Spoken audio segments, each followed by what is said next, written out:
noches a todos. Muy contento, como siempre, de estar entre ustedes.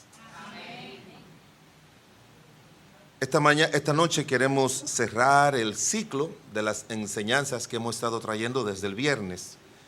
Si te recuerda, el tema de su conferencia es Familias Fuertes, Iglesia Fuerte. Ahora, lo que hemos estado hablando acerca de cuáles son las fortalezas de una familia. ¿Dónde están las fortalezas de una familia? Y de lo que hablamos el viernes pasado, que es que una de las fortalezas de una familia es una familia con, ¿recuerdan? Con fe genuina, con fe genuina. Recuérdense que en esta época hay muchas cosas, pero no son genuinas. Muchas cosas que no son genuinas. A veces hasta los alimentos no son genuinos. Fui a un sitio en Estados Unidos y me dieron huevo, pero ese huevo es en polvo que lo hacen. Es como sintético. Hay muchas cosas que no son genuinas. Y hoy en día también hay muchos hogares y matrimonios que están, pero no son genuinos. Y no tienen esa fortaleza porque no tienen esa fe genuina. Y anoche hablamos de un amor genuino y cómo impacta no solamente al Señor, sino a la familia y también, obviamente, a la iglesia, que es exactamente de lo que queremos que sea el final. Y hoy aprenderemos acerca de una familia con una paz genuina, la importancia de la paz en la familia.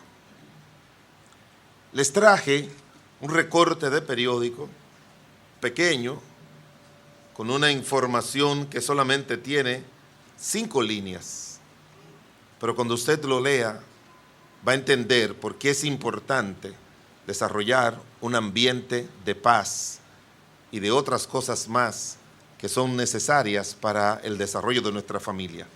Es del periódico Listín Diario y fue el jueves 12 de noviembre del 2009. Y yo no sé si ustedes pueden ver, pero está la foto de un niño. ¿La pueden ver? Ahí está la foto de un niño. Y ese niño se llama Jones Yaratou, de 4 añitos. Dice, huyó en medio de una pelea familiar y descubren su cuerpo en un río cerca de la frontera belga, en Bélgica. Dice que este niño desapareció el pasado 26 de octubre del 2009 tras escapar de su casa durante una pelea entre sus padres. Y la policía belga halló antier su cuerpo en Comines. Salió despavorido, cayó en un río y se ahogó.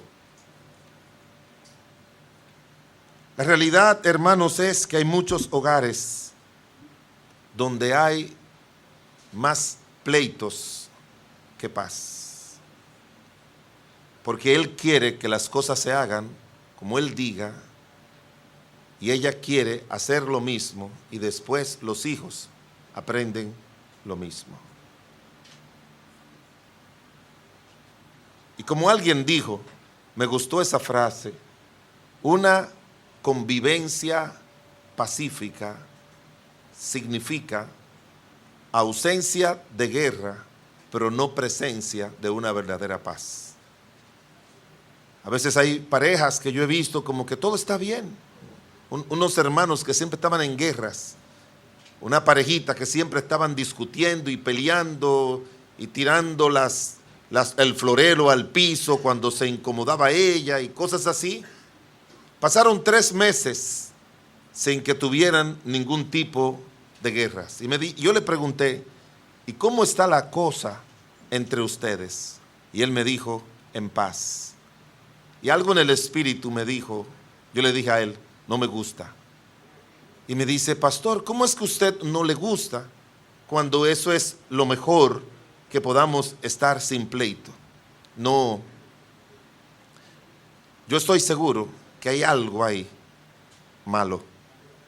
Y efectivamente, unos meses después, se descubrió que ella estaba viviendo en adulterio con alguien del trabajo y abandonó a su marido. A veces la paz que la gente piensa que es paz, de veras que no es paz, es solamente tolerancia. Y la tolerancia no es una cualidad buena dentro de lo que es la vida familiar, sino otros elementos que son mejores que la tolerancia. Quiero que leamos en el libro de Deuteronomio, el capítulo 24, un texto del que le hice un poquito de referencia, creo que el viernes, y que le dije que íbamos a hablar acerca de esto. Deuteronomio capítulo 24, versículo 5.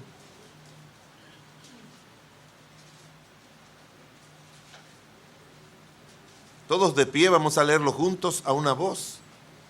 Deuteronomio capítulo 24 y el versículo 5.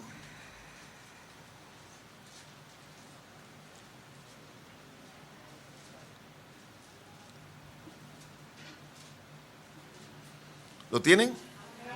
Aquí vamos. Cuando alguno fuere recién casado,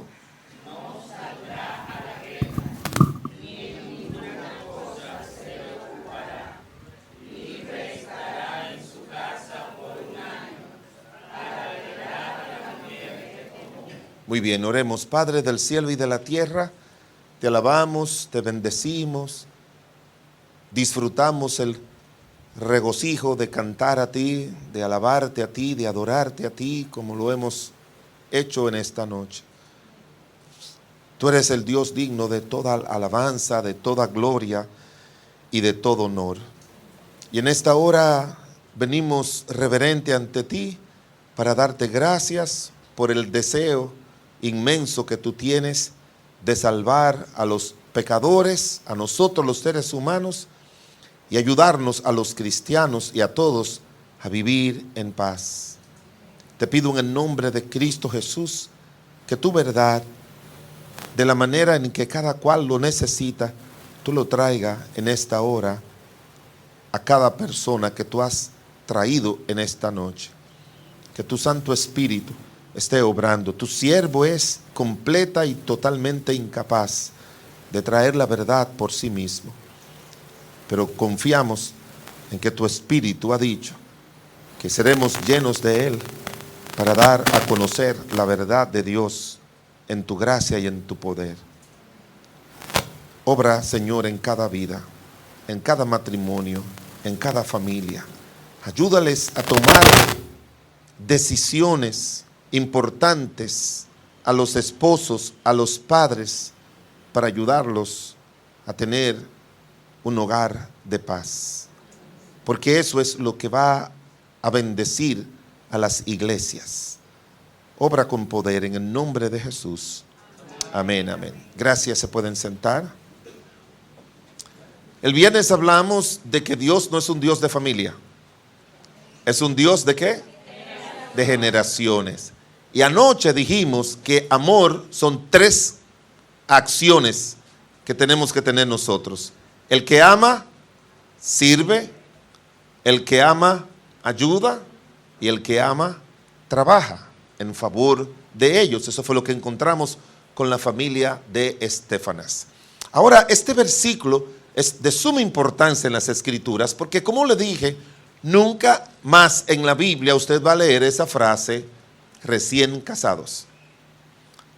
Así que ya usted sabe que cuando una madre da a luz un hijo, entonces a esa madre, si trabaja, le dan permiso para quedarse con su hijo. ¿Cuántas semanas? Creo que son 14 semanas, ¿verdad? Le dan 14 semanas. En algunos países, yo no sé cuántas, le están dando al papá para que también esté, para que también comunique. Entonces, hablamos de un niño que necesita que le liberen a la mamá de su ocupación laboral para dedicarse a él 3 meses. Pero pudiéramos tomar de ejemplo eso como una ayuda para poder entender de que si los hombres han decidido que la presencia de la madre en esas semanas es muy importante, para Dios no bastan con 14 semanas, ni 15, son 52. ¿Usted se imagina el día que cualquiera se case y que le digan en su trabajo, vas a durar 1 año cobrando tu salario y atendiendo a tu esposo y a tu esposa? Yo creo que mucha gente, los dominicanos que son tan avivados, se casan en diciembre, se divorcian en noviembre y se vuelven a casar en diciembre. Pero la verdad es, hermanos, que Dios sabe por qué puso ese versículo ahí. Es más fácil criar un hijo que mantener un matrimonio. Mucho más. Hay muchas facilidades que tiene la mujer y el hombre para la crianza, pero para la vida matrimonial nosotros tenemos muchas dificultades. Y el Señor dice que a los recién casados hay que dejarlos un tiempo que ellos aprendan.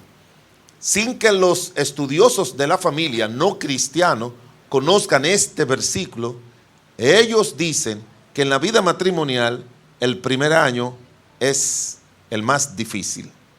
Y también dice que los primeros 5 años es donde más separaciones o divorcios se dan. Que cualquier matrimonio que pueda sobrepasar los primeros 5 años, pues entonces está poniendo un buen fundamento.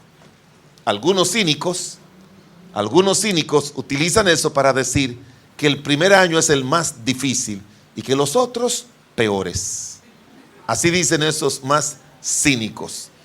Pero Dios tiene la sabiduría divina, se necesita dedicar tiempo al matrimonio. ¿Y sabe por qué se necesita dedicar tiempo al matrimonio? Porque como anda el matrimonio, así anda la familia. Lo primero que Dios hizo fue al hombre.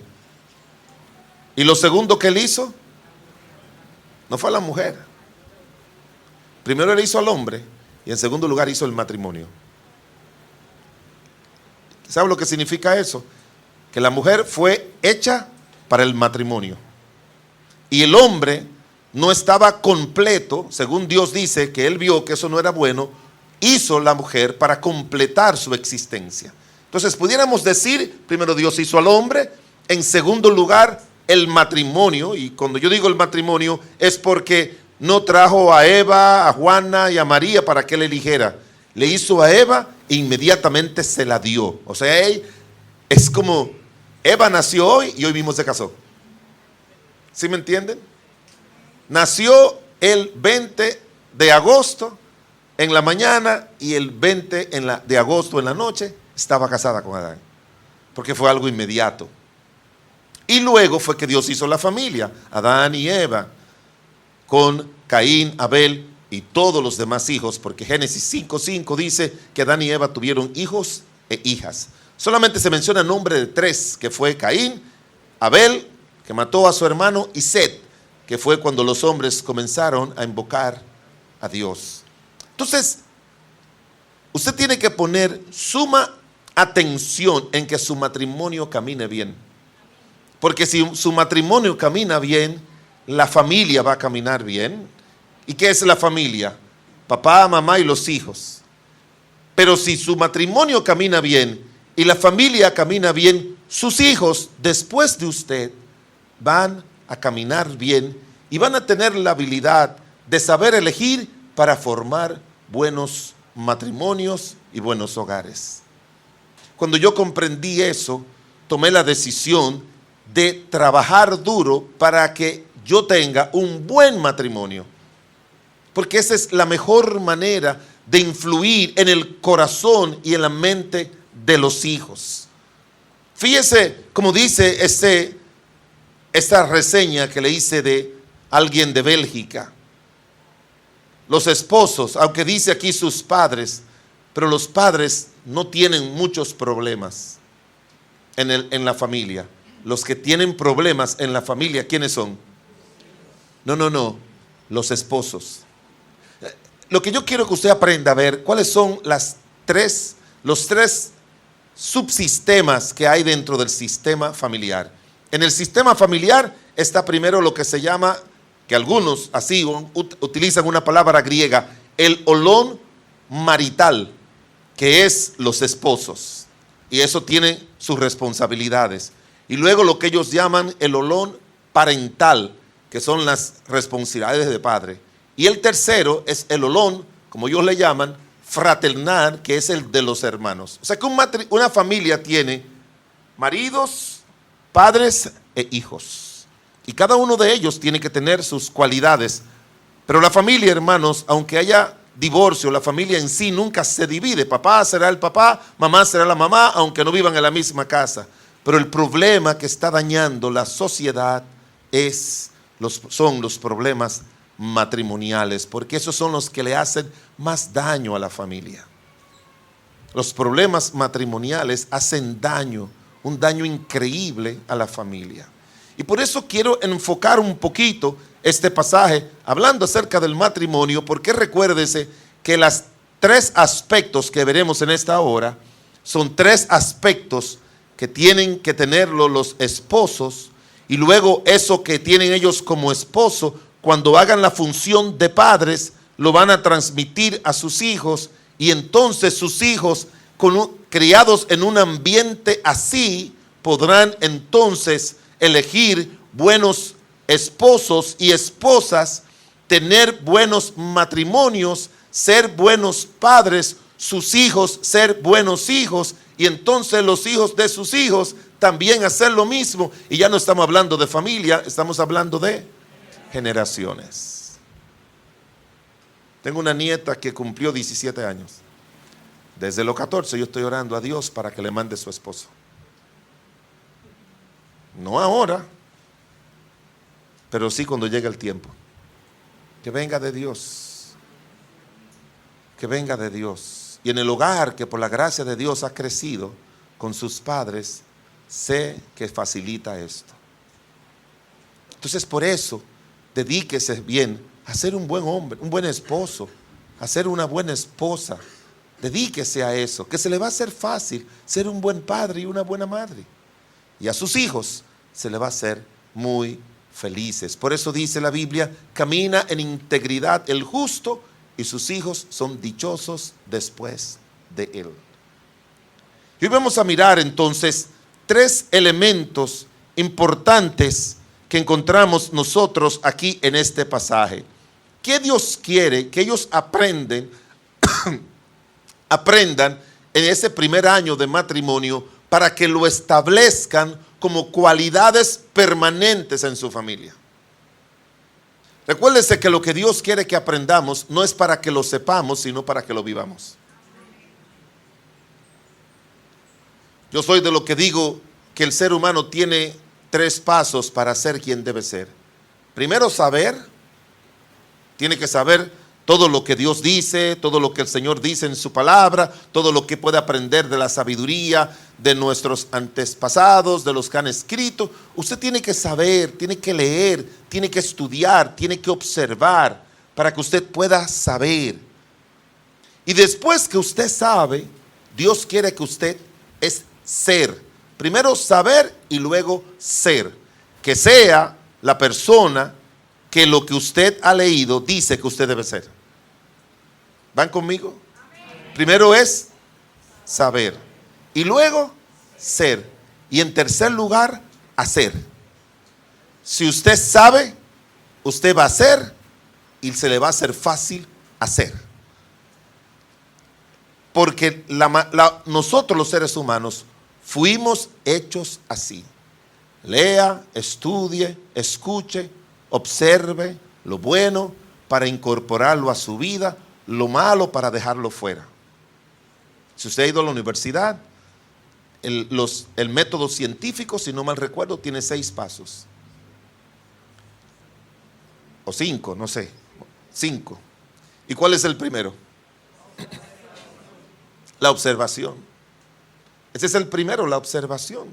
Y alguien dijo que si tú eres un buen observador, todo el mundo es tu maestro. Tú vas a aprender de todo el mundo. Lo bueno de alguien para incorporarlo y lo malo para mantenerlo lejos. Uno no tiene que ser un crítico. Uno no tiene que criticar a nadie, juzgar a nadie. Si tú ves que alguien está haciendo algo bueno, di, eso viene a mi vida. Si leíste algo bueno, si aprendiste algo bueno, si te dijeron algo bueno, si te aconsejaron algo bueno, si alguien se sentó a compartir algo bueno, entonces incorpóralo a tu vida. Y si es malo, no lo critique porque todos tenemos cosas malas. Incorpóralo, déjalo fuera de tu vida. Completamente fuera de tu vida. Alguien dijo que para uno adquirir un hábito tiene que practicar lo mismo 21 días. Pero en la vida matrimonial y en la vida espiritual se requiere más que eso. Porque lo espiritual no es natural en nosotros los pecadores. No es natural. ¿Qué es lo que Dios quiere? Que se logre ese primer año y que ese primer año se pueda luego poner en práctica. Usted sabe que un médico cuando termina sus clases en la universidad, necesita un año. ¿Tú recuerdas cómo se llama ese año? Ese año es... No. El año después ya se graduó. Terminó su carga académica. Tiene un año. De un año. Tiene de un año y lo rotan por diferentes hospitales. Está un tiempo en la maternidad, está un tiempo en el hospital infantil y así sucesivamente. Ese año es para que él vea y oiga y aprenda todo lo que a él le enseñaron, él lo pueda ver de una manera más práctica, lo pueda mirar en diferentes lugares. Terminó ese año, se gradúa y no es todo. Necesita un año que tiene que estar trabajando en un hospital por un año. Para que ahí él ponga en práctica eso. Pero después necesita 3 años de especialidad para saber si va a ser internista, cardiólogo o lo que fuera. Entonces estamos hablando de que para poder ayudar a los seres humanos se requiere una preparación, se requiere una experimentación y luego se requiere que usted esté poniendo en práctica de una manera directa lo que ha aprendido. Mis amados hermanos, en el matrimonio, para nosotros ser quienes debemos ser y en la familia, hay que estar aprendiendo, no 5 años como el médico, no 1 año de internado, ni 1 año de pasantía, la vida entera. Con una es suficiente. La vida entera tenemos que estar aprendiendo. Yo tengo 42 años de casado con la misma mujer y estoy aprendiendo a conocerla. Me sale con cosas que yo digo, wow, no sabía. 42 años tengo que estar aprendiendo cositas. Ay, Dios mío, mira, eso yo no sabía. Así que usted que está comenzando no tiene esperanza. Tiene que estar en eso. Y yo me imagino que si le diéramos el chance a ella con el micrófono, diría exactamente lo mismo. ¿Qué se requiere entonces para eso? Mire lo que dice el capítulo 24, versículo 5. Dice, cuando alguno fuere recién casado, ¿qué es lo primero que se le dice? No que saldrá a la guerra. De manera que podemos traducir nosotros o aplicar nosotros, en primer lugar, que él tiene que aprender a crear un ambiente de paz. Él tiene que aprender, ellos tienen que aprender a crear un ambiente de paz. Que no vaya a la guerra. Los judíos, en los tiempos antiguos, desde que cumplían 20 años y había guerra, obligado tenía que ir a la guerra. Obligado. Usted va a Israel ahora Creo que son 32 meses que los varones judíos, como usted sabe que Israel está rodeado de enemigos, los árabes, 32 meses todos los jóvenes judíos, varones, tienen que hacer el servicio militar obligatorio, como se tenía antes aquí en los tiempos de Trujillo. Y las mujeres, 24 meses.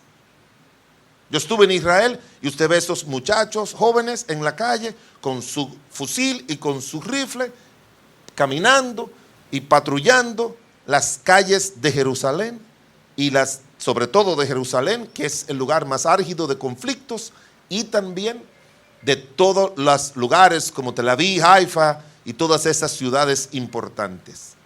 Tienen obligatoriamente que aprender la guerra. Aquí lo que le está diciendo es, te vamos a sacar de ese ambiente de guerra para que tú aprendas a vivir en paz en tu hogar. Que crea ese tiempo de paz. ¿Y qué significa, hermanos? ¿Cómo podemos mirar que se establece ese ambiente de paz en la vida matrimonial? ¿De qué manera? Acompáñeme a algunos versículos de la Biblia para que usted pueda ver lo que Dios dice de cómo debemos crear un ambiente de paz. Mire lo que dice el libro de Lucas, el capítulo número 10. Lucas, el capítulo número 10. Así es como llega la paz a la casa. Lucas, el capítulo 10 y el versículo número 5. El Señor eligió a 70 de sus discípulos y los mandó a predicar el evangelio del Señor. Vayan a predicar la palabra de Dios por todas partes, de dos en dos. Eran 35 grupos de dos que él estaba mandando para predicar. Y él le dice, cuando tú toques la puerta de la casa, mire lo que dice en el versículo 5, en cualquier casa donde entréis, primeramente decid que paz sea a esta casa. Hermanos, para crear un ambiente de paz en la casa, los esposos, los padres tienen que tener a Cristo como el Señor y Salvador de su vida. Eso es lo primero. Abrirle la puerta a Cristo. Abrirle la puerta a la obra de salvación que Dios en su gracia y misericordia trae. Me gusta cuando solemos salir los jueves, siempre los hermanos salen, yo le acompaño muchas veces, pero me gusta cuando toco una puerta y me abre alguien y me dice, y le digo yo, ¿puedo compartir con usted unos minutos el evangelio de la palabra de Dios? Sí, Señor, pase. Dice la palabra de Dios que cuando esa casa abre la puerta, la paz de Dios entra en esa casa, y si esa persona recibe a Cristo como su Señor y Salvador, la paz entonces no estará en la casa, estará en los que moran en la casa. Usted debe saber que eso es lo primero que el Señor quiere traer, paz. Porque la gente vive en guerras, pero no en guerra con el otro solamente, vive en guerra consigo mismo. Creo que fue Mahatma Gandhi que dijo, el que no tiene paz consigo mismo estará en guerra con el mundo entero.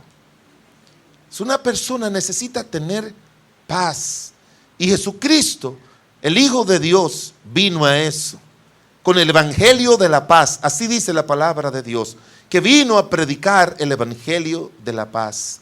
Y esa paz a la que hace referencia el Señor, es que cuando uno es un pecador no arrepentido, uno dice la Biblia que nuestros pecados han hecho división entre Dios y nosotros. Nosotros somos enemigos de Dios por causa del pecado. Enemigos. Si yo le preguntara a usted, mi amigo, mi amiga, que quizás me puede decir, sí, yo creo en Dios, yo creo en Dios, yo estoy bien con Dios. No. Si usted es un pecador, usted es enemigo de Dios. El libro de Efesios, el capítulo 2, así lo dice. Por causa de su pecado. El Señor le ama, pero usted es enemigo de Dios. Pero cuando viene a Cristo y acepta a Cristo como su Señor y Salvador, y le pide a Cristo, dice la Escritura, que Él es nuestra paz. Dice en el libro de Efesios, Cristo vino aquí a la tierra a traer la paz del hombre con Dios. Ese es el sentido. Dice, pero ahora en Cristo Jesús, vosotros que antes estabais lejos, habéis sido hechos cercanos por la sangre de Cristo, porque Él es nuestra paz, que de ambos pueblos hizo uno, derribando la pared intermedia de separación, y mediante la cruz reconciliar con Dios a ambos en un solo cuerpo, matando en ella las enemistades. Mi amado amigo, quizás usted nunca había pensado en eso. No. La gente me dice, no, yo soy amigo de Dios. Dios y yo somos pana, nos llevamos bien, yo creo en Él, yo le pido a Él. No, la realidad es que usted es enemigo de Dios y Jesucristo es nuestra paz. Él vino a derribar esa separación entre usted y Dios. Y cuando usted le abre su corazón a Cristo y usted acepta a Cristo como su Señor y Salvador, Él le pone en paz con Dios. Y después que usted vive una vida de paz continua con Dios, porque es salvo, porque ha recibido a Cristo como su Señor y Salvador, mire el segundo gran resultado de eso. En el libro de Proverbios, el capítulo 16, Proverbios, el capítulo 16 y el versículo 7. El Señor llega al corazón de una persona y nos enseña a vivir una vida de obediencia a sus mandatos, a hacer las cosas que le agradan a Él. Dios, no crea usted que a Dios solamente le agrade que usted no ande adulterando, ni robando, ni matando, como piensa la gente. No, una vida agradable a Dios es una vida donde nosotros no pensamos en nosotros, sino primero en Él. Porque Él es perfecto, Él es santo, Él es justo, y así son sus mandamientos. Dice Proverbios 16:7, cuando los caminos del hombre son agradables a Dios, aún con sus enemigos le hace estar como en paz. Entonces Dios se encarga, si Dios se va a encargar de ponerlo en paz con sus enemigos, imagínese usted con la esposa, el esposo, los hijos, los padres, usted va a vivir una vida de paz. Así es, son los ingredientes para nosotros poder crear un ambiente de paz. Mi hermano, si tú te llevas bien con el Señor y caminas, como dice la Biblia, en obediencia y no en oposición, Él va a poner esa paz en tu corazón y esa paz tú la vas a transmitir a todo el que está a su lado. Una vez el papá de mi esposa entró a nuestra casa. En nuestra casa siempre hacíamos el devocional. Mi esposa salvo, yo salvo, mis hijos habían tomado decisión para Cristo, un hogar de acuerdo a la palabra. Y él entró y le dijo a mi esposa, en esta casa se respira paz. A veces van sus hermanas a quedarse con ellas ahí cuando yo estoy de viaje y dicen lo mismo. Cuando uno está en paz con Dios, Él se encarga de que estemos en paz con los demás, con el esposo, con la esposa, con los hijos, con los padres, con los hermanos, con quien sea. Crea ese, Dios se encarga, porque la paz es el ambiente junto con el amor interior que la gente más necesita para vivir una vida saludable espiritualmente, moralmente, socialmente, matrimonialmente y familiarmente. Pero mire algo más que se requiere para crear ese ambiente de paz y no de guerra. Ahí mismo en el libro de Proverbios, el capítulo 17, versículo 1. Proverbios 17:1. Usted lo puede leer conmigo porque ese versículo me gustaría pasarme la noche entera sobre él, pero no tenemos el tiempo. ¿Lo tienen? Aquí vamos. Mejor es un bocado seco y en paz que casa de contiendas llena de provisiones. Ay, hermanos, llegamos donde quizás usted no quiere llegar. Están hablando de lo que Dios ve en tu casa, de lo que Dios ve en tu matrimonio, de lo que Dios ve en la familia. Una casa de contiendas. Una casa de contiendas. ¿Qué significa contiendas, hermanos? Pleitos, discusiones, conflictos, enemistad. Quizás tú tienes varios días que no estás durmiendo en la cama de tu esposa o de tu esposo. Quizás tienen varios días que ni se hablan, que lo que hacen es que triangulizan a los hijos. ¿Sabes lo que es triangulizar a los hijos? Tú sabes. Triangulizar a los hijos es el esposo, es la esposa y es el hijo. Cuando hay enemistad entre ellos, él le dice: hijo, dile a tu mamá que si está el desayuno. Y la mamá le dice: dile a tu papá que el desayuno está. Así es. Eso es muy común en los hogares. Y hermanos, no hay tiempo para hablar de esto. Después se arreglan, pero el daño que le dejan al hijo no se arregla. En un hogar de conflictos. Mire, yo le doy clase a los alumnos del último año de bachillerato, que ahora es sexto de secundaria. Yo le doy clases de formación humana y religiosa. Y una de las clases que yo les doy es hablándole acerca de los traumas. Porque la vida del adolescente y del niño suele tener muchos traumas. Yo le pongo 21 eventos que pueden causar traumas, una herida, un dolor mental, emocional, que puede ser permanente o no. Usted va a creer que hay niños, hay muchachos que me marcan 12 cosas de esas, 10 cosas de esas. Y cuando tú vas a buscar el origen de cada una de ellas, es originado en la familia. En una de las clases, el 65% de los alumnos dijeron que lo que le causa trauma son los pleitos de sus padres. 65%. Y muchos de ellos son de hogares cristianos, que desde que se levanta es un pleito. Y entonces se ponen a leer algunos libros que lo hacen pleiteadores sofisticados, pero malos. Yo oí a alguien decir, de esos que enseñan, pero no han aprendido lo que tienen que enseñar. Ellos le dicen así, y lo dicen en los libros: si usted va a discutir con sus hijos, no lo haga delante. Si usted va a discutir con su esposa, no lo haga delante de los hijos. ¿Ustedes están de acuerdo con eso? No, pero dígame sí o no. ¿Por qué no? ¿Ustedes prefieren discutir frente a los hijos? No, pero si van a discutir y pelear, ¿qué es mejor? ¿Frente a los hijos o fuera de los hijos? Entonces, ¿qué dicen ellos? Vete a la habitación para que tus hijos no te escuchen. Vete allá a la habitación y discutan ahí. Déjeme decirle algo. Ambas, eso es peor. Eso es peor.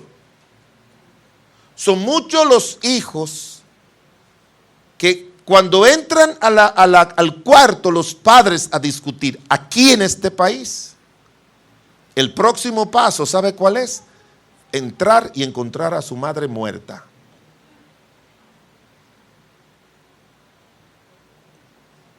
Entrar a una habitación a discutir y a pelear aumenta los niveles de ansiedad en esos niños de una manera increíble.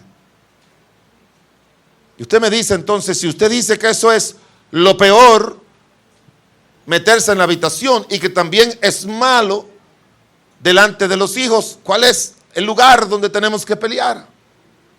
En ninguno. los pleitos no resuelven nada. La Biblia dice en Amós 3:3, andarán dos juntos si no se ponen de acuerdo. Lo que tenemos que aprender es, nuestra responsabilidad es estar de acuerdo. No me voy a mover más para que no se quede parado ahí.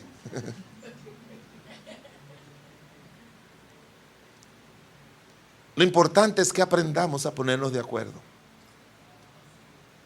Usted tiene problemas con Dios, Dios no va a discutir con usted. ¿Sabe lo que Dios le recomienda? En el libro de Isaías, el capítulo 1, versículo 18 dice, venid pues y estemos a cuentas, dice el Señor. Escribe todo lo malo que tú has hecho. Y después que tú hagas esa lista, dime qué tú quieres que yo haga. Que me perdone, perdonado. Así es nuestro Dios. En el libro de Génesis, cuando habla acerca del diluvio, dice, no va a contender mi espíritu con el hombre. No, él es hombre, yo soy Dios. Dios no discute, hermanos, Dios no pelea, Dios actúa. Dios actúa. Por eso es que hay gente que dice, no, es que yo veo que Dios es indiferente a la maldad. No. Es que Él es misericordioso, Él es paciente. Pero cuando Él obra, la Biblia dice, horrenda cosa es caer en manos del Dios vivo. Tenemos, hermanos, que crear ese ambiente. Y déjeme decirle lo último. Aquí vaya conmigo al libro de Mateo 5:9. Mateo 5:9.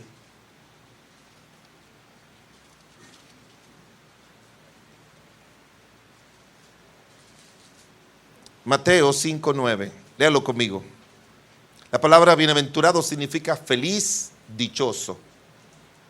Mateo capítulo 5, versículo 9. ¿Lo tienen? Léalo conmigo. Bienaventurados los pacificadores, porque ellos serán llamados hijos de Dios. La Biblia dice en el libro de Juan, mas a todos los que le recibieron, a los que creen en su nombre, les dio la potestad de ser hechos, ¿qué? Hijos de Dios. Bien, tú eres hijo de Dios porque recibiste a Cristo como tu Señor y Salvador. Pero eso lo sabes tú y Dios, no lo sabe más nadie. No lo sabe más nadie. ¿Cómo lo saben tus hijos? ¿Cómo lo saben? ¿Porque tú se lo dices? No, porque tú se lo muestras. Y dice la Biblia que aquel que es llamado hijo de Dios, que es reconocido como hijo de Dios, el nombre que se le pone, ¿cuál es? Pacificador. Pacificador. Vamos a hacer eso. ¿Y esos zapatos quién los tiró por ahí? No. Tú no vas a ser una pacificadora, hermana. Dile, mi amor, los zapatos. Ya. Y él va y lo quita. Ya. No tiene que armar un alboroto por los miserables zapatos. Hay gente que arma un alboroto por los miserables zapatos. ¿Te gustó la comida? No, esta comida no está buena. ¿Pero te hice el arroz? Sí. ¿Y el arroz está bueno? Sí. ¿Y la habichuela está buena? ¿Y la carne te quedó bien?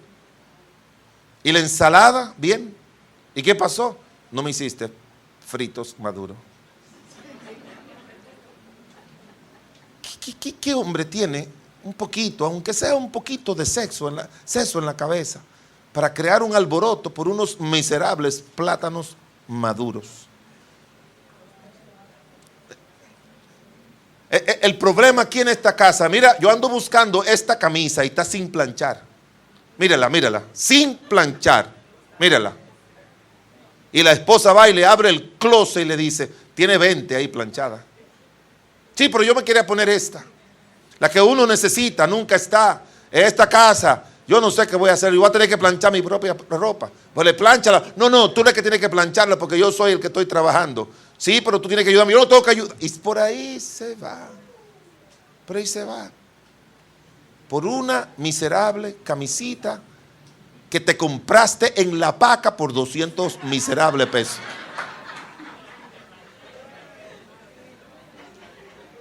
Una camisita de 200 miserables pesos que ya está usada 20 veces en Estados Unidos. Y te la mandan para acá y tú la compras y crees que tiene algo de valor en la mano y estás creando pleito por una miserable camisita.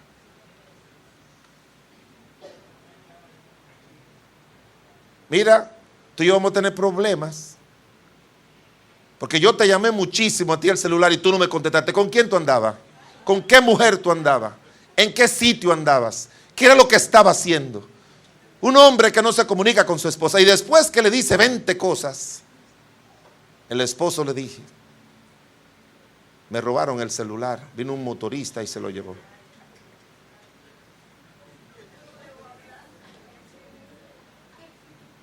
Y ya ese hombre está molesto con razón. Yo le estoy diciendo cosas que pasan en nuestro hogar y muchas otras más. No hay necesidad de crear un pleito. No se puede crear ese ambiente así. Yo conozco una familia larga de 13 hijos. Y cuando llegaba su papá, todos se escondían y no quería estar. Porque el papá venía a la calle después de trabajar a castigar, a corregir y hasta amarrar a los hijos en el patio porque habían hecho cosas malas. Me dijeron de uno que amarró al lado de una mata que tenía hormiga. ¿Usted cree que un padre así tiene a Dios en su corazón? No. No. Hermanos, nosotros no debemos dar pela. Eso no es bíblico. Usted puede castigar físicamente con la varita, ¿sí me entiende? Pero no pela. ¿Entiende la diferencia? Agarre una varita. Agarre una varita. Usted agarra una varita y la tiene guardada. Y de la rodilla para abajo, cuando su hijo haga algo de verdad malo, no por cualquier cosa, y no se preocupe, que eso yo se lo digo delante de todos los psicólogos, profesores, y del código del menor, del mayor, del chiquito, del mediano y del grande. Una varita, no es abuso. Abuso es jalarle las orejas al niño, jalársela por aquí, darle un empujón, darle con una chancleta, dejarle marcada la correa en el cuerpo. Eso es abuso. Pero darle con una varita y decirle la razón por la que lo estoy haciendo es como dijo un gran educador: castiga al niño ahora y no tendrás que castigar al adulto mañana. Tú y yo tenemos que aprender a llegar a nuestro hogar. Yo llegaba cargado del colegio, cuando dirigí el colegio, iglesia, hermanos, problemas y tantas cosas. Y a veces yo llegaba cargado. Y cuando iba a abrir la puerta de mi casa y mis niños estaban pequeños, le decía al Señor: Señor, ayúdame a entrar en tranquilidad, en reposo. Y entraba corriendo a darle un beso, un abrazo, a jugar. Porque uno tiene que hacer eso. Uno tiene que evitar llegar con un espíritu enojado, con un espíritu, traer los problemas de la calle a la casa. Venir irritados, venir de mal humor, cuando sus hijos están esperando a papá o a mamá. Estaba en un colegio y una madre me dijo, dando una charla, en el tiempo de preguntas me dijo: tengo 3 hijos y yo soy el papá y la mamá de ellos, ¿qué usted me aconseja? Y yo le dije: que sea solamente mamá, usted no puede ser papá, no lo intente.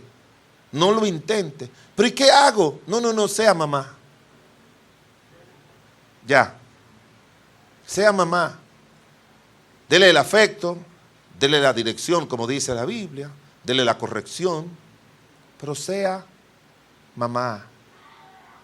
No intente de hacer las dos cosas. Hay muchas madres solteras que han criado como madres, que son dulces, afables, firmes. Y cuando ese hijo ve a esa buena madre, con ese buen espíritu, que no está amargada porque papá se fue, porque se divorció, Yo recuerdo de una madre de la iglesia nuestra que se divorció el marido por sinvergüenza, y ella agarró esa ira y ese enojo y le daba golpe a los hijos. No castigo, golpes.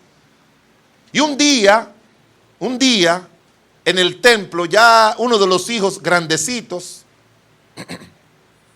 ella, ya le dije a usted que un hipócrita es una persona que es un buen cristiano en todas partes, menos en su casa. Y en el templo, después de servir al Señor allí, le dijo a su hijita: ven, mi amor, que se terminó el culto, vámonos para la casa. Camina, mi querida, vámonos. Y se fue delante. Y la hija, cuando pasó por el lado, me dijo: me gustaría que mi mamá me tratara así en mi casa como me trata en el templo. Usted es lo que usted es en su casa, no aquí. Aquí, no. Lo que usted es en su casa. No sé si ha leído la historia. Me voy a mover, mijo, pero déjala así, no te preocupes que se graba. Pero mire, se murió un hombre en la iglesia. Se murió un hombre en la iglesia. Se murió un hombre en la iglesia. Y era el mejor hombre del mundo en la iglesia. Y el pastor se paró a hablar acerca de él. Y comenzó a elogiarlo. Ese es el mejor hombre, el más cariñoso con los niños, con las damas, con los adultos. Esa es la persona que si tiene el pan en las manos se lo da a otro. Es una persona que no ofende a nadie, nunca ha golpeado, nunca ha discutido con nadie en todos los años que tiene en la iglesia. Y mientras él hablaba todas esas cosas buenas, ahí estaba la viuda llorando y los 3 hijos al lado. El hijo mayor le dijo: mamá, ve a ver si ese muerto es papá. Ve a ver. Es una historia real. En inglés dice no have sense. No tiene sentido lo que él está diciendo con lo que nosotros vivimos. Pero no se ría, que quizás usted es una madre o un padre así. Las escrituras nos dicen, volviendo aquí al libro de Deuteronomio,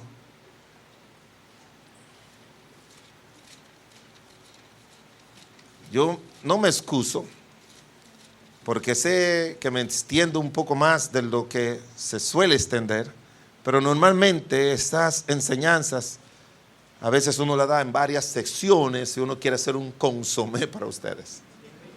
Estuve predicando en Houston el fin de semana antepasado y estos fueron 2 o 3 enseñanzas, pero quisiera solamente resumirlo. De manera que dice aquí la palabra de Dios en Deuteronomio 24, que cuando alguno fuere recién casado no saldrá a la guerra. Y no le vamos a añadir a la Biblia, pero podemos aclarar, podemos decir que el sentido de la Biblia es el siguiente. ¿Están ahí? Dice, cuando alguno fuere recién casado, no saldrá a la guerra, ni se quedará por 1 año en su casa haciéndole la guerra a su esposa. O a su esposo. Pudiéramos decir que ese es el sentido que tiene este versículo. No salga a la guerra, pero tampoco te la pases ese año haciéndole la guerra a tu esposa, a tus hijos y a nadie. Alguien dijo que las palabras tienen mucha fuerza. Con ellas podemos destruir lo que hemos tardado tanto tiempo en construir. Cuide sus palabras, hermanos. Cuide esas palabras hirientes. Cierre su boca. Hermanos, las palabras más hirientes que salen de la boca de muchas personas es diciéndolas a su esposa o a su esposo. Palabras. Y yo le digo porque yo tengo consejería semanal con gente del país y fuera del país. Por teléfono, por Zoom, en mi oficina. Si hay algo que siempre sale a relucir, es que él me dijo, es que ella me dijo. Las palabras hieren muchísimo. Y esas heridas a veces son difíciles, muy difíciles de curar, muy difíciles. Dice en el versículo 5, no saldrá a la guerra, ni de ninguna cosa se le ocupará. O sea, no tendrá deberes sociales, pero a eso nos lleva al segundo aspecto. Primero es aprender a crear un ambiente de paz. En segundo lugar, aprender a crear un ambiente de deber. Hermanos, la gente se casa para ser feliz. Tengo una buena noticia para ustedes. La felicidad es la recompensa de la responsabilidad, no de estar casado. Usted quiere ser feliz, tiene que ser responsable, porque esa es la recompensa. El matrimonio no hace feliz a nadie. La felicidad es cuando nosotros cumplimos nuestros deberes y nuestras responsabilidades. ¿Usted cree que una mujer es feliz cuando se acuesta y son las 1, las 2 de la madrugada y no sabe dónde está su esposo? No puede ser feliz, porque sabe que esas no son horas de andar en la calle, de que va a venir borracho, que va a venir con olor a adulterio, que va a venir después de haber gastado su dinero en los juegos, en las apuestas, con los amigos, en los colmadones. Uno tiene que saber que el que se casa, yo quisiera como darle un curso a todos los seres humanos que se van a casar y decirle: ¿vas a ser responsable? No, no te cases. Entonces usted lo que quiere es que nos juntemos. Menos. En Europa y en muchos países, Estados Unidos y aquí, es que se juntan. Y ya le han puesto un nombre constitucional: unión libre. Pero ¿sabe para mí lo que significa unión libre? Me voy cuando me dé la gana. Yo he leído de artistas que dicen: no, tenemos 14 años y nos llevamos bien, porque todo el mundo después que se casa es que tiene problemas. No, lo que pasa es que tú estás con un hombre que te puede dejar en cualquier momento, entonces tú te aguantas muchas cosas para que no te deje. Porque en la mayoría de los matrimonios siempre es eso: me voy. Mire, esa es la palabrita clave de los hombres. No, si esto sigue así, yo me voy. Y de las mujeres: si tú vas a estar así, mejor vete. Y una le dijo al marido: vete. Y él le dijo: no, vete y nos divorciamos. Pero mi amor, vamos a arreglar esto, perdóname. No, vete y nos divorciamos.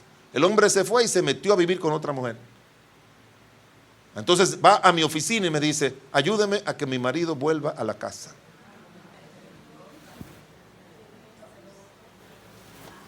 Yo le dije: ese siempre fue un buen hombre contigo. Si un día falló en algo, ¿por qué lo votaste? 33 años de casado. ¿Qué es eso? ¿Él alguna vez había cometido esa falta? No, nunca. ¿Y por qué tiene que sacarlo en un momento difícil de su vida? La vida de ese hombre ha sido una desgracia después de eso. Ustedes mujeres, no es que yo creo que las mujeres tienen que aguantar. Hay alguien que siempre dice que las mujeres aguanta. Yo no creo en eso. Yo no creo que hay que estar aguantando. Yo creo que todos tenemos que aprender a arreglar las cosas, a perdonar y a seguir adelante. Tenemos que aprender eso. El matrimonio es una responsabilidad, son deberes. El deber se caracteriza porque es lo que obliga a personas a asumir las responsabilidades propias de la función que ellos han asumido y se han comprometido por voluntad propia, de manera consciente. Y aunque el matrimonio es una relación de responsabilidades compartidas de dos iguales, el hombre y la mujer, se destaca la responsabilidad que tiene el esposo de dirigir el matrimonio en la familia, y también que la mujer sea la que coayude en todo lo que se requiere en el desarrollo y crecimiento de la familia.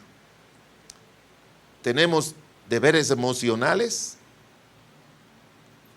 tenemos deberes matrimoniales o sexuales, tenemos deberes económicos, tenemos deberes espirituales, tenemos deberes sociales, tenemos deberes intelectuales. Por el tiempo no le explico cada uno de ellos, pero asumimos deberes. Y todo el mundo tiene que aprender a eso. Porque muchas dominicanos aquí, ¿sabe cómo llegan al matrimonio? Teniendo relaciones sexuales sin casarse, y viene ella y le dice: estoy embarazada. Ah, pues ahí tenemos que casarnos. Y se casan por una circunstancia, no por una determinación personal de asumir las responsabilidades. No puedo abarcar mucho sobre esto, pero es un aspecto muy importante.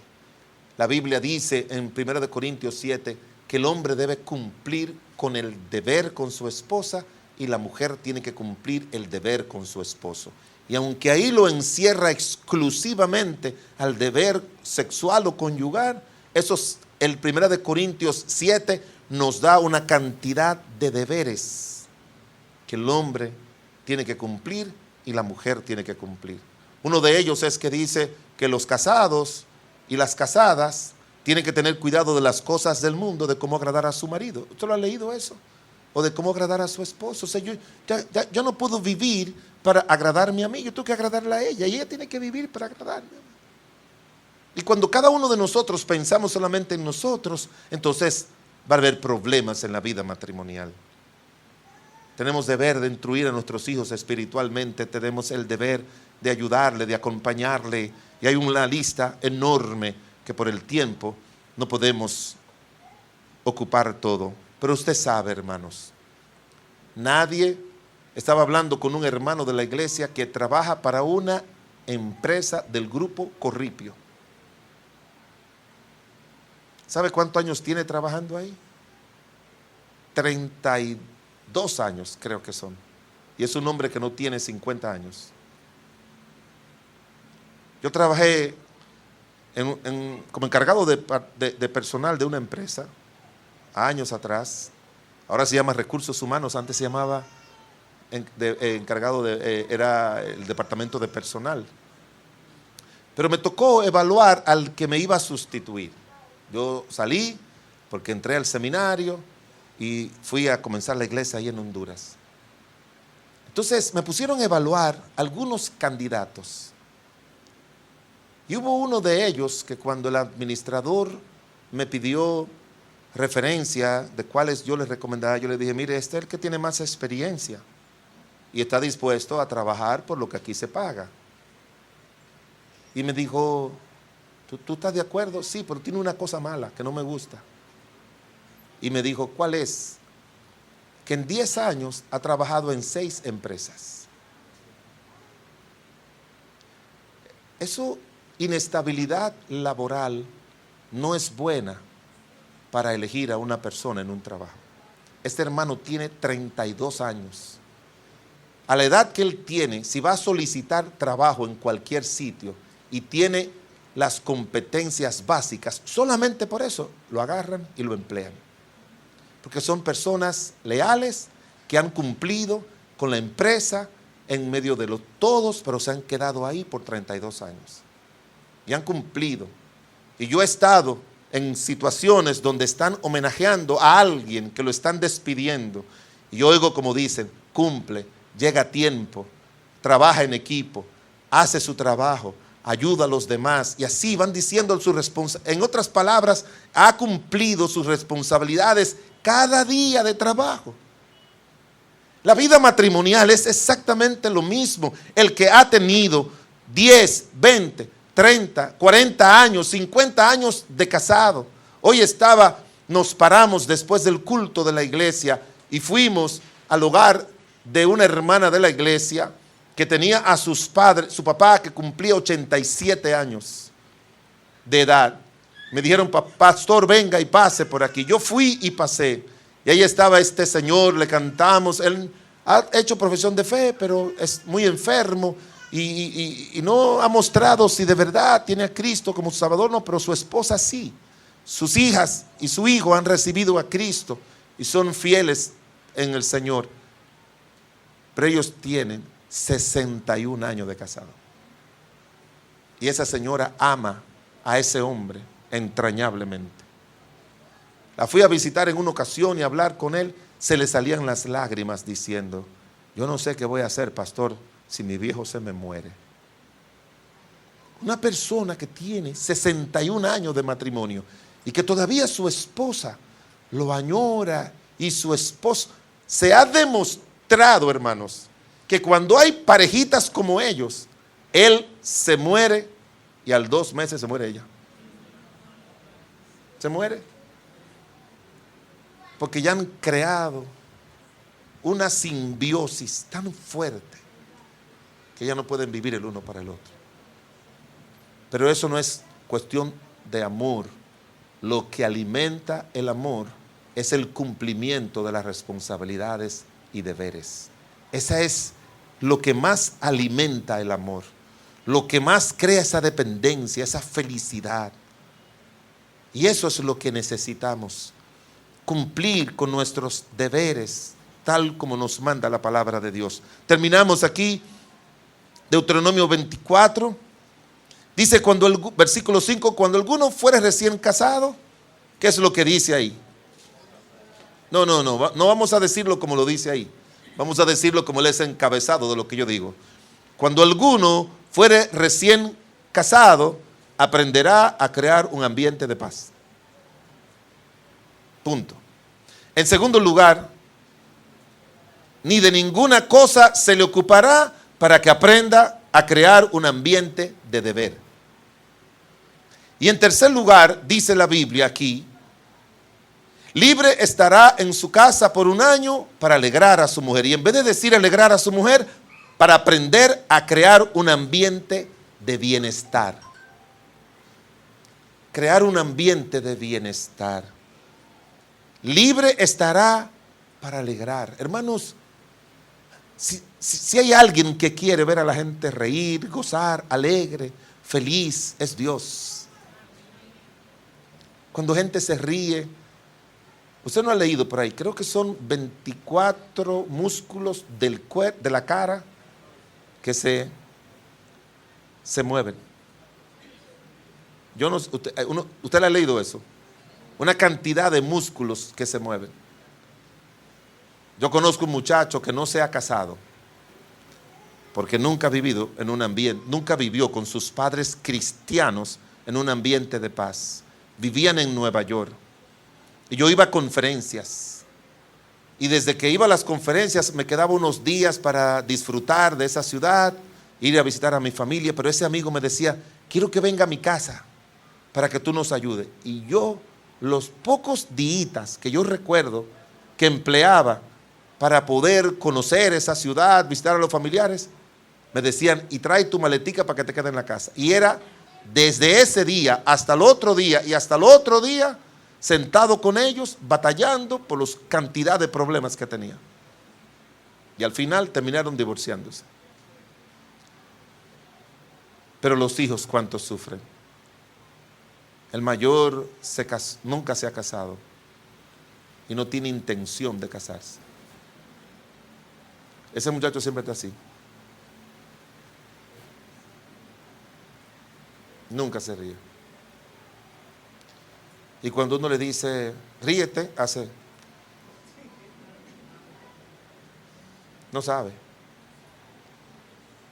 Porque donde hay pleitos, donde hay contención, no puede haber alegría ni bienestar. Y mire, solamente rápidamente, para que usted vea lo bueno que es el Señor. La palabra hebrea que se usa aquí tiene 3 sentidos. La palabra hebrea que se usa cuando dice alegrar tiene un sentido de júbilo espontáneo. Tiene también un sentimiento fuerte, es una expresión, dice, de un acto externo que ha llenado su alma y su corazón. Y dice que también es un sentimiento provocado por un buen estímulo que alguien le ha hecho. Hay un libro que se llama La familia auténticamente cristiana. de dos autores que ellos hablan de la necesidad de recreación, de buscar la manera de que los esposos, las familias, los hijos hagan recreación, salgan. A veces yo no suelo ir a comprar aquí en el país por las facilidades que tengo fuera y los precios son excesivamente diferentes aquí con fuera de aquí, y específicamente en Estados Unidos. Pero a veces yo voy, y como a mí me gusta observar a la gente, usted va a Agora Mall, y usted ve a la gente en familia, con los niños, caminando, mirando, y al final se van sin comprar nada. Pero fueron, disfrutaron, vieron, caminaron. Se van con una, papá, me da pena eso. Papá, cómprame eso. Tú sabes que no hay dinero para eso. Y después lo llevan a donde están los tenis. Papá, mire esos tenis. No hay dinero para los tenis. Y mire esa franelita. No hay dinero para la franelita. Y yo le digo, ¿para qué lo traes aquí? Se está convirtiendo en la casa del terror para los niños porque nunca hay. Llévalo y a lo menos cómprale un teacher. Cómprale algo si lo va a llevar ahí. Papá, yo quiero un jogger. No hay jogger, una barquilla, una paleta, una miserable paleta. Tú lo vas a llevar allá para comer una miserable paleta. Cómprale un jogger, cómprale un barquito, cómprale algo que valga la pena. Pero van, caminan, andan. Vamos a tal sitio. Tenemos que aprender a crear ese ambiente de alegría. Llegar a la casa, tener buen humor, hacer chistes, sentarse con los hijos, con las esposas, a reírse, a mirar una película. A veces nosotros nos reunimos, tratamos de reunirnos un domingo al mes, toda la familia. Y a veces ponen una película, pero no es película de guerra. No es película de tiros, no es película de desamor. Algo alegre, algo que podamos disfrutar todos en familia, o compramos algo, o vamos a tal lugar, o hemos alquilado allá en Samaná lugares, o en Juan Dolio. Yo lo llevaba a mis hijos cuando estaban pequeños, y en el ministerio no tenía casi dinero, pero hermanos, y se lo digo al pastor y a todos, nosotros no teníamos ni con qué caernos muertos, pero todos los años a mis hijos yo le llevaba una semana a cualquier lugar, aunque sea una casa prestada, alquilada, pero tenía que aparecer eso. Ahorrar, yo soy enfermo con ahorrar. Enfermo con ahorrar. Y el que ahorra siempre tiene. Y yo soy enfermo en invertir, no en gastar. La mayoría de la gente ha aprendido a gastar, no a invertir. Pero usted tiene que crear ese ambiente así. Hay varios versículos que, por el tiempo, pero ustedes rápido búsquenlo conmigo, por favor. El libro de Eclesiastés 9:9. Eclesiastés 9:9. ¿Están cansados? Son hipócritas, fariseos.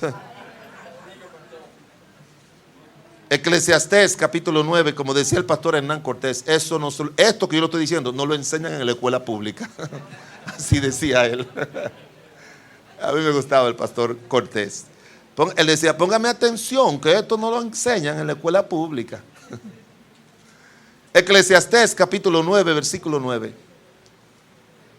Léalo conmigo todos estos versículos, porque yo quiero que usted se le meta en lo profundo de su ser y que usted salga de aquí con la determinación de que cada una de estas verdades usted la va a practicar. Recuérdese que lo primero es saber. Sí, perdón, hermana. Lo primero es saber. Yo estoy trayéndole todo esto para que usted pueda saber. Y en segundo lugar, ¿qué es? Ser. Que usted sea un buen esposo, un buen hijo, un buen padre, y eso es asunto de la voluntad, no de las circunstancias. Y en tercer lugar, ¿qué es? Hacer. Usted tiene que decir, esto lo voy a poner en práctica. Porque si no, se le olvida. Los que estudian la mente humana dice que lo que uno oye, el 70% se va. Eso excepto si usted toma nota y dice, esto lo voy a poner en práctica. Léalo conmigo, Eclesiastés 9:9. No lo vamos a comentar ninguno de los versículos, pero la lectura de él, cada versículo le da una idea clara de lo que Dios quiere decir. Eclesiastés 9:9, aquí vamos. Goza de la vida con la mujer que amas, todos los días de la vida de tu vanidad que te son dados debajo del sol. Todos los días de tu vanidad, porque esta es tu parte en la vida y en tu trabajo con que te afanas debajo del sol. ¿Qué término utiliza ahí para hablar de bienestar? ¿Qué dice? Goza, goza.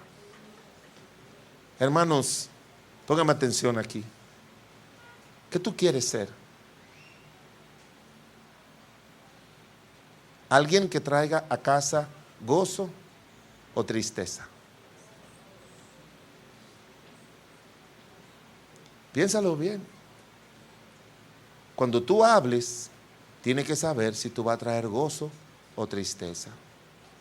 Cuando tú hagas algo y se enteren, tú tienes que saber si eso le va a traer gozo o tristeza. Cuando tú tomes una decisión, tienes que saber si eso te va a traer gozo o tristeza. Ayude a un hombre a conseguir un buen trabajo en un supermercado del país. Lo conocí en una iglesita del interior que trabajaba un trabajito en una mueblería vendiendo cositas. Lo vi tocando la música, le vi el espíritu, y como yo fui encargado de personal, ya uno conoce el perfil que fui, hablé con ese dueño del supermercado, le dije, te tengo un hombre que yo creo que te va a ayudar. Y así fue. Tráemelo. Todos los recursos que tú me traes, yo le digo, yo te lo traigo no para que tú lo ayudes, sino para que te ayuden a ti. Yo no empleo a nadie para ayudarlo. Yo empleo a la gente para que ayuden al trabajo que van a hacer. ¿Sí me entiende? A veces alguien me dijo ayer, ¿por qué tú no hablas con tal persona? A ver si ayuda a mi mamá. No, yo no ayudo a nadie. Yo hago que una persona llegue a un lugar donde esa persona pueda ayudar. ¿Sí me entiende? Y así se gana el dinero. Porque si la persona solamente entiende que lo pusieron ahí para ayudarlo, no va a ser el trabajo. Pero se lo dieron. Y después, porque se puso de remolón y de no sé qué, y con el jefe discutiendo, renunció. Y el jefe me llama y me dice, mire, ese buen hombre, pero renunció. Digo, ¿tú quieres que venga? Sí, pues mira, tiene que aprender esto, lo otro. Y regresó. 10 años ahí. Pero se apartó del Señor. Tenía 4 veces lo que ganaba. Se metió en tantas deudas que se tuvo que ir huyendo del país. Y aquí se quedó la esposa pagando las deudas de él. Tú tienes que tener cuidado. Aquí la gente le gusta mucho que la tarjeta, que el lío, que préstame allí, que vamos donde el vecino, que al módico 20, que este préstamo con extra crédito, que no sé qué. Y hay gente que vive hasta aquí. Cuando comenzó el gobierno a subirle los sueldos a los maestros que ganaban miseria, de buenas a primeras, hace como 7 años, una profesora ganando 65,000 pesos. Eso no se veía. El pretil de más alto salario en el país se lo pagan a los maestros de este país. El más alto. Yo sé por qué se lo digo. De promedio, el más alto de todos los servidores públicos. Esa señora que asistía a la iglesia ganaba 65,000 pesos y el cheque le salía por 5,000 todos los meses, porque le debía a la cooperativa San José, a la cooperativa de los maestros, a la cooperativa de aquello, a la cooperativa del otro y a la cooperativa del otro. Y cuando ganaba 19,000 miserables pesitos, entonces con eso vivía. Tú y yo tenemos que saber que decisiones o traen gozo, o traen tristeza, o traen tantas cosas negativas en la vida. Cantares, el capítulo 7, versículo 10, ahí al ladito. Cantares 7:10. ¿Qué significa bienestar en la Biblia? Primero, bienestar en la vida cristiana, en la vida matrimonial y familiar, significa gozo. Cantares 7:10, léalo conmigo. Yo soy de mi amado y conmigo tiene su contentamiento. ¿Qué significa bienestar ahí? contentamiento. Ayer yo vi al hermano Martín dirigiendo. Yo, como tengo una mente matrimonial, dice: a Martín le fue bien anoche. Digo, le fue bien con su esposa. Yo lo dije, ¿verdad? O con su esposa, o en el trabajo fue que dije. En la casa. Algo así. Yo lo conozco de hace tiempo. Nunca lo había visto cantar tan contento ese muchacho. No, le aumentaron el sueldo, le va bien en su matrimonio, lo que sea. Qué bueno cuando alguien tiene... Yo espero que sea así en su casa. Que lleve contentamiento. Proverbios 5:18.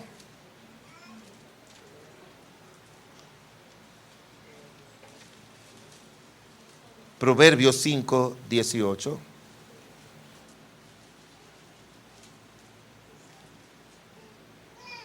Dice la Escritura, como sea bendito tu manantial. ¿Y qué dice luego? Alégrate con la mujer de tu juventud. Hemos hablado que un ambiente de bienestar trae gozo, trae contentamiento. ¿Y qué más trae? Alegría. Mire el versículo 19. Como sierva amada y graciosa gacela, sus caricias te satisfagan en todo tiempo, y en tu amor, ¿qué? Recréate siempre. Hay dos palabritas ahí: satisfacción y recreación. Que se recreen, que disfruten, que gocen, que jueguen, que disfruten la vida. No lo hagas solo. La pandemia no me ayudó mucho en mi vida matrimonial. Antes de la pandemia, mi esposa y yo siempre jugábamos parché y dominó. En la pandemia aprendió a jugar parché en el celular y ahora se la pasa jugando parché sola. Yo cuando la veo jugando me pongo feliz porque y así es, porque antes yo tenía mucho más tiempo, lamentablemente tengo que decirlo, y ahora por muchas complicaciones y salidas fuera, pues no tengo el suficiente tiempo, y ella se entretiene ahí y me gusta verla entretenida. Pero lo ideal sería siempre es juntos, con los hijos, con la esposa, con el esposo, con la familia. Tiene que haber gozo, tiene que traer contentamiento, alegría, satisfacción, recreación. Y hay otras palabras más. Por lo tanto, mis amados hermanos, tenemos que llevar a nuestra casa eso. Oiga lo que alguien dijo, me gusta mucho lo que alguien dijo. Los buenos momentos hay que fabricarlos, porque los malos vienen solos. Usted no tiene que mandar a buscar los malos. No, ellos vienen. Los buenos hay que fabricarlos. Es un trabajo. Y fabricar no es algo que se hace con un ingrediente, sino con muchos ingredientes. A veces uno le pregunta a una mujer: ¿y cómo le queda tan buena la comida? ¿Qué usted le echa? Aprendió a echarle los ingredientes tal como dice el libro, pero después ese toque, es que yo no sé explicarlo, porque mira, yo recuerdo a alguien que yo le pregunté: ¿y cómo le llegó esa comida? Me dice: mire, usted no lo va a creer, yo abrí la despensa y le eché lo que había ahí y quedó bueno. Llegó un momento en que ya esa mujer se ha hecho una experta cocinando para su familia. O ese hombre, porque hay hombres que cocinan muy bueno. Utilicen los ingredientes que están aquí y usted verá qué buena comida será su familia. Creamos un ambiente de paz en nuestras casas. Tenemos que crearlo, porque no viene solo. Tenemos que crear también un ambiente de deber y también un ambiente de placer, de bienestar, de alegría, de contentamiento, de gozo. Llegue a su casa, que sus hijos digan: pero papá y mamá son diferentes. Pasen aquí, agárrense de la mano y oren al Señor y díganle al Señor: queremos eso para nuestra familia. ¿Quiénes están aquí con sus esposas, esposos? A ver, pónganse de pie los esposos que están aquí. Esposo y esposa. Agárrense de la mano. Agárrense de la mano y hagan una oración al Señor. Ahí. Cada uno en su adentro y dale a Dios: Señor, perdóname, pero yo he tomado la decisión de crear y de ser una persona que crea un ambiente de paz, crear un ambiente de deber, de responsabilidad, y crear un ambiente de bienestar. Ore al Señor, haga usted ese compromiso con el Señor, hágalo. No lo tome a la ligera. El saber aquí tiene que ayudarle a usted ser un pacificador, ser un alegrador y ser un cumplidor. Recuerde esas tres palabras: un pacificador, un cumplidor y un alegrador. Ya. Y no solamente aquí. Llegue a su casa cada día y dígale al Señor. Ponga ese letrero, imprímalo en un papel y dígale: mi amor, vamos a poner eso aquí. Que lo vean los hijos y que lo veamos nosotros cuando entramos. Esas tres palabras: pacificador, cumplidor y alegrador. Y dígale a sus hijos: eso es lo que nosotros hemos decidido. Perdón por los pleitos, perdón por las guerras, perdón por las ofensas, perdón por la falta de responsabilidad, perdón, perdón, perdón. Y haga esa oración. No somos perfectos, ni nunca lo seremos.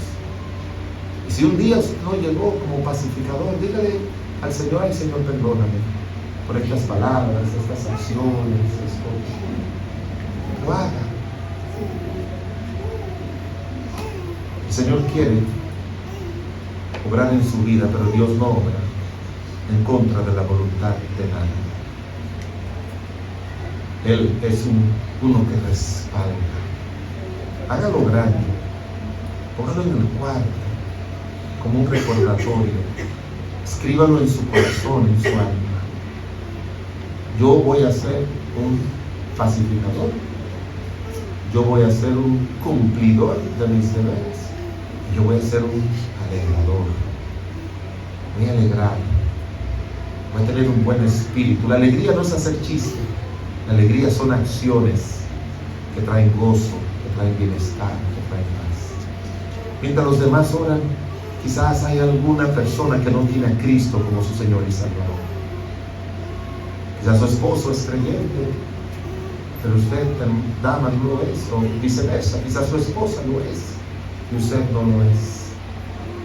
Y qué bueno cuando ambos tienen a Cristo, que trae paz, que nos ayuda a cumplir nuestros deberes y nos lo recuerda en su palabra, y que nos llena el corazón de gozo y de alegría. Habrá alguien aquí esta noche que dice: yo quiero recibir a Cristo como mi Señor y Salvador. Ore por mí, pastor. Déjeme ver su mano bien alta. Habrá alguien así, una dama, un caballero, un joven, una joven. Quiero recibir a Cristo como mi Señor y Salvador. Yo quiero tener a Cristo como el Señor y Salvador de mi vida. Que Él perdone mis pecados y me dé una nueva vida. Y el Señor lo hace porque Él vino a salvar y a buscar lo que se había perdido. ¿Habrá alguien así? Debe ver su mano bien alta. Pastor, yo quiero recibir a Cristo, ore por mí. Quizás no lo puedo ver aquí, hay algunas personas paradas una ceguita. Hay hermanos ahí atrás que pueden mirar. Si usted levanta su mano, porque lo que queremos es que usted tome la decisión que un día en el templo muchos de nosotros recibimos a Cristo como nuestro Señor y Salvador. ¿Habrá alguien así? Déjeme ver su mano. ¿Alguien así? Padre del cielo y de la tierra, pongo delante de ti a cada una de estas parejas, matrimonios. Ayúdale, Señor, con el poder y la gracia tuya. Ayúdale, Señor, del cielo y de la tierra, poder crear un ambiente de paz, un ambiente de cumplimiento, de responsabilidad, un ambiente de bienestar. Que tú obres, Dios, que cambie nuestra persona, nuestro carácter, nuestra manera de ser, y nos ayude con el poder y la gracia tuya, a que en nuestros hogares Cristo se sienta cómodo en él. Nuestros hijos también, y el que entra y el que sale. Obra con tu poder en esta madre iglesia, en el nombre de Jesús. Amén.